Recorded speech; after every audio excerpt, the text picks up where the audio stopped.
Picture this. It is May 10th, 1942. The Philippines have just fallen to the Japanese Empire. 78,000 American and Filipino soldiers are being forced into a brutal captivity. But in the chaos, one man, an American mining engineer named Wendell Fertig, makes a choice. He turns his back on the surrender and walks straight into the jungle. I mean, that was the impossible choice he faced, right? His own commanding general had ordered a full surrender. Lay down your arms. So obeying that order meant walking into a prison camp, almost certainly to die. But disobeying it, that meant becoming a fugitive, hunted by an entire army. What do you do in that situation? And let's be real about the options here. They were both awful. Whispers of the Bataan Death March had already started to spread like wildfire. So surrender wasn't just about capture, it was about torture, starvation, and very likely a slow death. The alternative? If the Japanese catch you with a gun in your hand after a surrender order, they just execute you on the spot. There were absolutely no good options on the table. And who exactly would be hunting him? Oh, just about 50,000 Japanese troops stationed on that one island, Mindanao. They had the cities, they had the roads, they had the airfields.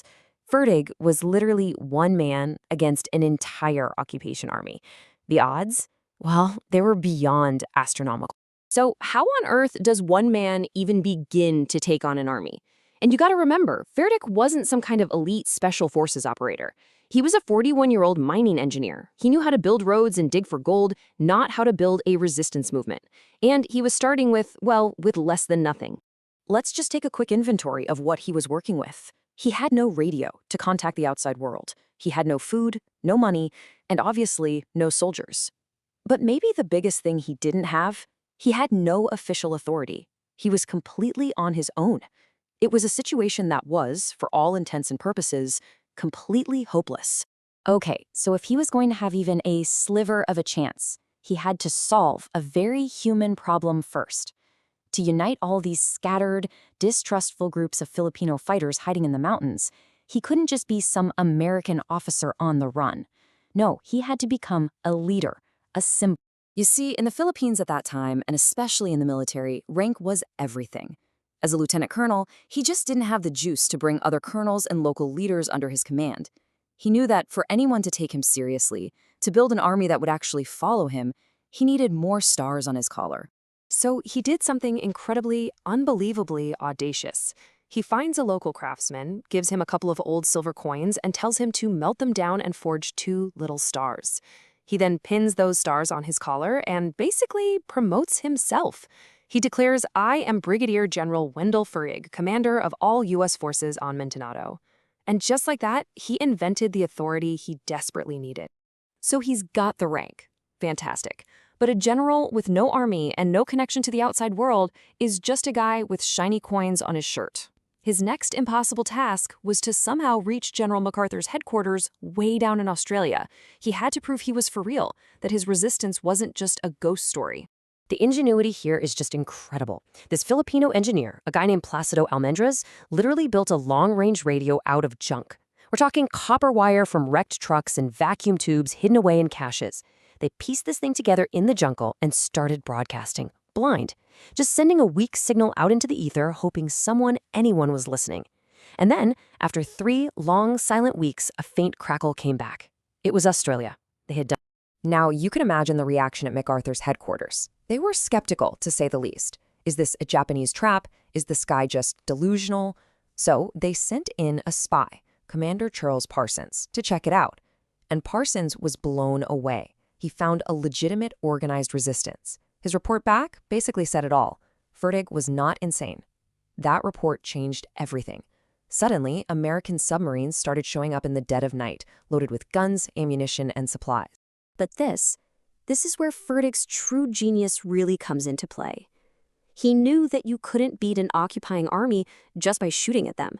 No, you had to win the hearts and minds of the people. You had to build something better than what the Japanese were offering. He didn't just build an army. He built a nation in the shadows. He established a whole civil government in the territory he controlled. He set up courts to deliver justice. He reopened schools, but this time they were teaching English, not Japanese. He even printed his own currency. They called them guerrilla pesos, backed only by his word that the United States would honor them after the war. And the Filipino people, they believed in him. They used that money. The Japanese were completely baffled. A captured enemy document put it perfectly. It said, they were not fighting an army, they were fighting a population. Every time the Japanese launched a massive offensive, the guerrillas would just melt back into the jungle, supported by the civilians. Every farmer was an intelligence operative, every village was a safe house. And the result of all this nation building? By the middle of 1944, Japanese intelligence estimated that Fertig's little band of holdouts had grown into an army of 35,000 armed fighters, an army created from scratch by one man who refused to surrender. Okay, so this brings us to the end game. General MacArthur is making his famous return to the Philippines. The American invasion of Mindanao is about to begin, and Fertig's secret army is about to get its moment in the spotlight. Now, American war planners were expecting a brutal, bloody, months-long battle for the island. But when the landing craft hit the beaches in April of 1945, the American soldiers were met with an eerie quiet. Fertig's guerrillas had already taken out the beach defenses, they had ambushed Japanese patrols and isolated their garrisons. What was supposed to be a grinding invasion turned into a rapid chase. The island was liberated in a matter of weeks. And the numbers, they just speak for themselves. Fertig's forces killed more than 7,000 Japanese soldiers before the Americans even arrived. But maybe even more important, they kept that entire 50,000-strong army tied down, running in circles, unable to reinforce other islands. There is no question that his actions saved thousands of American lives. After the war, Fertig's story didn't just fade into history. The U.S. military looked at what he did and said, we need to know how he did that. He was brought in to help create the curriculum for a new kind of soldier. His real-world, hard-won experience in unconventional warfare became the foundation for the Army's Psychological Warfare Center, which would later become the home of the U.S. Army Green Berets. So when you look back at the incredible story of the Ghost General, what does it really tell us? It suggests that wars aren't just won with tanks and bombs. Fertig proved they are won by inspiring people, by building a community they can believe in, and by giving them a reason to hope, even in the darkest of times. And that's a lesson that goes far beyond any battlefield.